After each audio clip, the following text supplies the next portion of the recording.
Hey there, my name is Alyssa. If you are new to cycling or just new to this channel, I wanted to go over a quick tutorial over how to set up your bike and some of the moves that we're going to be doing in future classes so you feel comfortable and safe.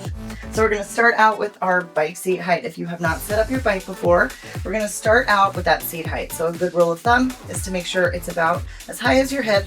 You're going to lift that leg up, and that's going to be about, in general, the height we want it to be. So how we're going to do that, if it's not right, mine is actually set up pretty good. We're going to unscrew here. You've got a lever. Usually you're going to have to untighten it first. Then you're going to pull it out, up and down. It's going to find you that height. Okay. Then you're going to make sure you want to leg where it locks in. Okay. Then you're going to retighten it back up. You want to make sure you're really locked in there. All right. So now we're going to hop on and check our knee position. Make sure your knee is slightly bent and it's almost straight, but we're not locking it up. Now we're just going to do a couple pedals. So I'm going to put my feet in the cages right here. So your bike will either have a cage or a clip.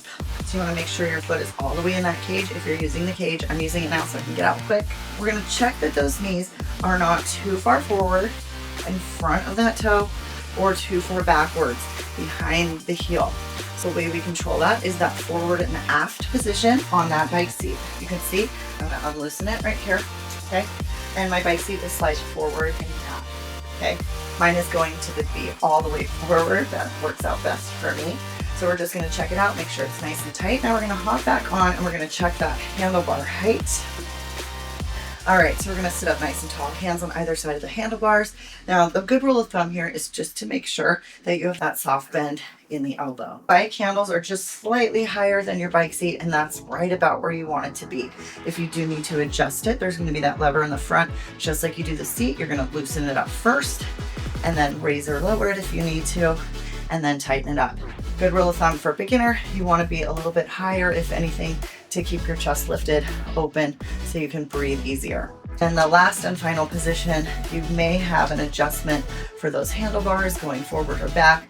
Mine do not move, but if yours do, the key thing is just having that soft bend in the elbow.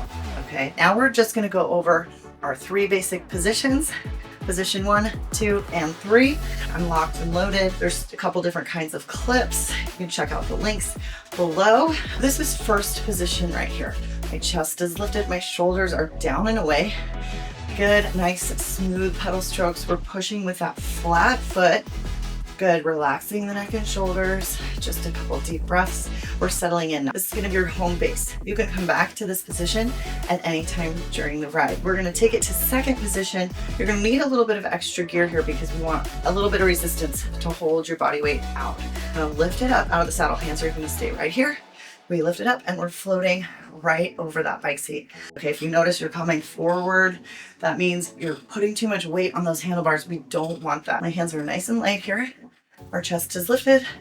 We're right over that saddle. We sometimes do these at faster speeds. Then we're going to take it out to position 3. I'm just going to add a little bit of resistance. All right, so we're going to take it out. This is third position. Hands are at the ends of those handlebars. Weight is back. Chest is still lifted. This is usually a nice jog. This is a comfortable jog here.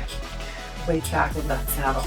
Now we're going to talk about our cadence. That's your speed. I do a interval-based ride, but it's also very rhythm-based, so we're always using that music for tempo.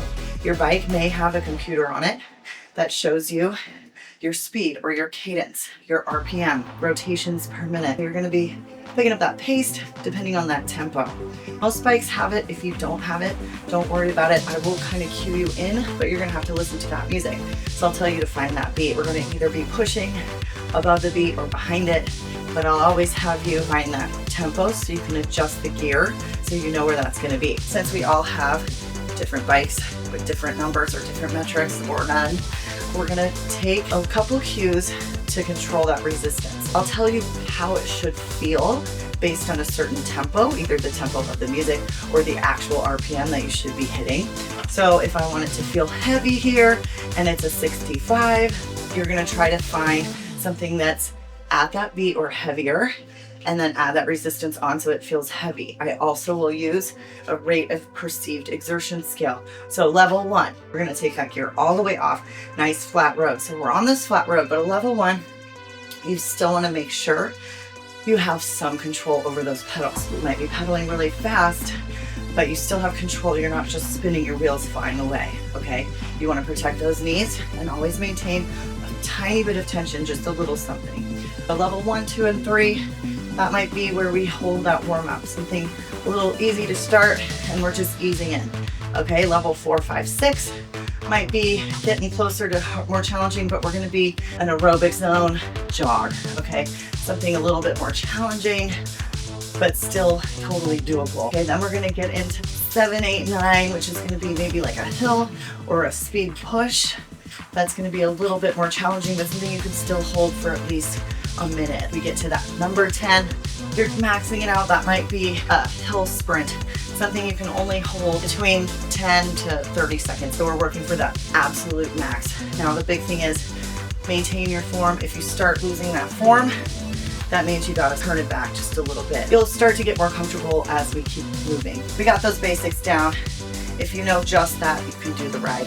We're gonna go into some choreography that you might see. It's more advanced. You don't have to do it if you're not ready for it. Work your way up. This is for fun if you've been used to cycling before. We're just gonna start out. I'm gonna start it on a hill. So I'm gonna add a little bit of resistance. I'm gonna take it back. So our first move, we do these on hills, maybe 55 or 50 to 60, 65. All right, so we're gonna do a travel back and it looks like this. You're gonna go back, 2, up 2, in 4, 3, 2, 1. Take it back and up. Good, arms are gonna come out long. We're drawing that belly button in. Core's engaged. Good. Nice, so it's the back of the seat and center. Good, back and center. Good, so we're still not taking the weight onto the handlebars. We're not pushing forward. We're just staying in that base position right here. This is your center, and then back. So we're gonna shift it back over the back of that bike seat. You're gonna be able to touch it, okay? We might do 4 counts. So 4, 3, 2, 1. You go back, 2, 3, 4, and up, 2, 3, 4. Take it back, 2, 3, 4. There we go. All right, next move, a little bit lighter, usually faster speed, 75 to 85, maybe in the 90s if it's really advanced. We're gonna lift it up out of that saddle. We're gonna start that jog. All right, so we're gonna do a tap back. And it looks like this in 4, 3, 2, 1. It's a tap, 2, 3, 4. Back, 2, 3, 4. Good. So the key is to find the tempo first, and then you can find it, okay? It's gonna be really hard if you're not on the beat, so you wanna listen. They will always be on the beat. Building off of that, we have a double tap and a hold. So it goes 4, 3, 2, 1. It's a tap, tap, hold. Good. Tap, tap, and hold. Good. Tap, tap, and hold. You may see an elbow drop or a pulse. We could be on a jog. We could be on one of those faster ones. It's gonna go 4, 3, 2, 1, pulse. Pulse, pulse. Good. These are just for fun. Just for fun. Less advanced. Pretty easy. Now we'll do a pulse and a tap. In 4, 3, 2, 1. Good. Pulse and tap. Good. Pulse and tap. Pulse and tap. All right. So the main thing is pulsing. It's just removing those elbows, but you're still keeping that weight over the seat. We're not putting weight on those arms. That's the key to keep your neck safe. If you have neck issues, don't do those. That's all of the choreography you're gonna see in any of my rides. It is a rhythm-based ride, so I want you to have fun. If you feel like you're having any issues, definitely shoot me a comment and I'll help you. But a couple things that you might run into. If your feet are sore and you're wearing regular shoes, cycle shoes are hard on the bottom. They have a hard sole, so your foot doesn't flex. So if you're having issues with those, maybe get rid of those cages and switch over to a cycle shoe, or if you have a cage, wear the cycle shoes in those. That'll still help give you that extra support on your feet. If you're getting sore, I know a lot of people complain about it in the seat, which happens, usually goes away after a week of riding. Just keep on doing it consistently, but it goes away, I promise you. If it doesn't, you can get one of those padded bike seats. They're really inexpensive on Amazon. I can send you a link down below. They also have the padded bike shorts if you feel more comfortable in those.